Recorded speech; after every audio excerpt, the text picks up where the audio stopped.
ጁን 23 የዕለቱ መልእክት ርዕስ እውነተኛ አምልኮ። ንጹህ የሆነ ነውርም የሌለበት አምልኮ በእግዚአብሔር አብ ዘንድ ይህ ነው።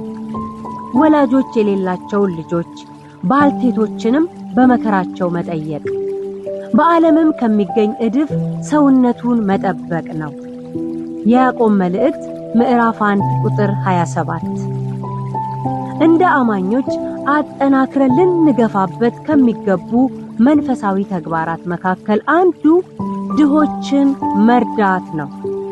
ምክንያቱም ድሆች ሁልጊዜ ከናንተ ጋር ይኖራሉና በማናቸውም በወደዳችሁት ጊዜ መልካም ልታደርጉላቸው ትችላላችሁ። የማርቆስ ወንጌል ምዕራፍ 14 ቁጥር 7 በማለት ጌታችን ነግሮናልና። የመጀመሪያይቱ ቤተክርስቲያን በመካከላቸው ችግረኛ አልነበረም። ምክንያቱም ሁሉም ለእያንዳንዱ ያስብና ያካፍል ስለነበረ ነው። አንዳንድ ሰዎች በግል ባህሪያቸው እነሱ ሲርባቸው ሰው ሁሉ የራበው ይመስላቸዋል። በምትኩ እነርሱ ሲጠግቡ ሰዎች ሁሉ የጠገቡ ይመስላቸዋል። እውነታው ግን ከዚህ የተለየ ነው። ማህበረሰባችን ኩሩ ከመሆኑ የተነሳ ገበናውን በልብሱ ሸፍኖ የሚኖር ነው። ከውጭ ተመልክተን ብቻ እንዳልተቸገሩ ማሰብ አንችልም።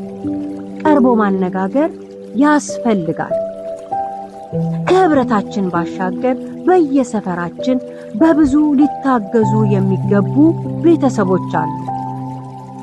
እነዚህን አካላት በተቻለን መጠን ካለን ብንቆርስላቸው ሕይወትን ማስቀጠል፣ ቀዳዳን መድፈንና ለእግዚአብሔርም የምስጋና ምክንያት መሆን እንችላለን።